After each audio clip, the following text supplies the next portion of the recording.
அதை உந்தன் கூடாரத்தை அணுகாது மகளே தெரியாது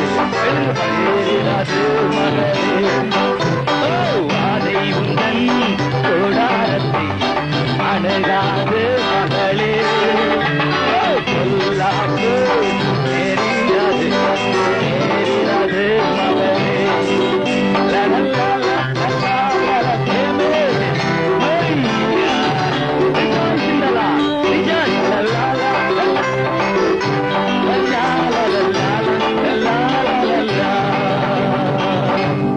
I have truly enjoyed my days with you here. இந்த நாட்களிலே உங்களோடு இருந்த நாட்கள் எனக்கு மிகுந்த மகிழ்ச்சியுடையதாக இருந்தது.